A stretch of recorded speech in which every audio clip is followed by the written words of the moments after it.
Israel Iran ಯುದ್ಧದ ಕಥೆ. ಒಮ್ಮೆ ಒಂದು ಕಾಲದಲ್ಲಿ ಮಧ್ಯಪ್ರಾಚ್ಯದ ರಾಜಕೀಯದಲ್ಲಿ ಎರಡು ದೇಶಗಳು ಪ್ರಮುಖವಾಗಿದ್ದವು, ಇಸ್ರೇಲ್ ಮತ್ತು ಇರಾನ್. ಸ್ನೇಹದ ಕಾಲ 1948ರಿಂದ 1979. ಆರಂಭದಲ್ಲಿ ಈ ಎರಡು ದೇಶಗಳು ಶತ್ರುಗಳಲ್ಲ. ಇರಾನ್ ಇಸ್ರೇಲ್ ದೇಶವನ್ನು ಗುರುತಿಸಿ ವ್ಯಾಪಾರ ಮತ್ತು ರಹಸ್ಯ ಸಹಕಾರ ಮಾಡುತ್ತಿತ್ತು.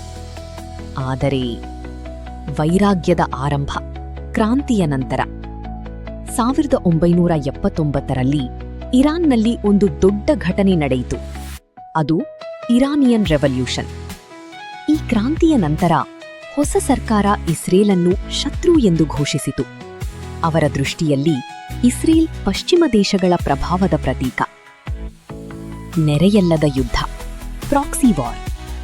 ಇರಾನ್ ನೇರವಾಗಿ ಯುದ್ಧ ಮಾಡಲಿಲ್ಲ, ಆದರೆ ಇಸ್ರೇಲ್ ವಿರುದ್ಧ ಹೋರಾಡುವ ಗುಂಪುಗಳಿಗೆ ಬೆಂಬಲ ನೀಡಿತು.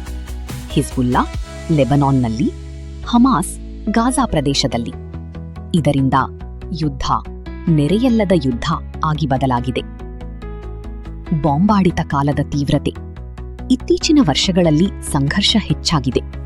ಇಸ್ರೇಲ್ ಇರಾನ್ನ ಅಣು ಯೋಜನೆ ಬಗ್ಗೆ ಆತಂಕ ವ್ಯಕ್ತಪಡಿಸಿದೆ. ಇರಾನ್ ಇಸ್ರೇಲ್ ಮೇಲೆ ಪರೋಕ್ಷ ದಾಳಿ ನಡೆಸಿದೆ. ಸೈಬರ್ ದಾಳಿಗಳು, ಗುಪ್ತ ಕಾರ್ಯಾಚರಣೆಗಳು ನಡೆದಿವೆ. ಜಾಗತಿಕ ಪ್ರಭಾವ. ಈ ಸಂಘರ್ಷದಲ್ಲಿ ದೊಡ್ಡ ದೇಶಗಳ ಪಾತ್ರವೂ ಇದೆ. ಅಮೆರಿಕ ಇಸ್ರೇಲ್ಗೆ ಬೆಂಬಲ. ಕೆಲವು ಮಧ್ಯಪ್ರಾಚ್ಯ ದೇಶಗಳು ಇರಾನ್ ವಿರುದ್ಧ. ಇದರಿಂದ ಇದು ಕೇವಲ ಎರಡು ದೇಶಗಳ ಸಮಸ್ಯೆಯಲ್ಲ, ಜಗತ್ತಿನ ರಾಜಕೀಯದ ಭಾಗವಾಗಿದೆ.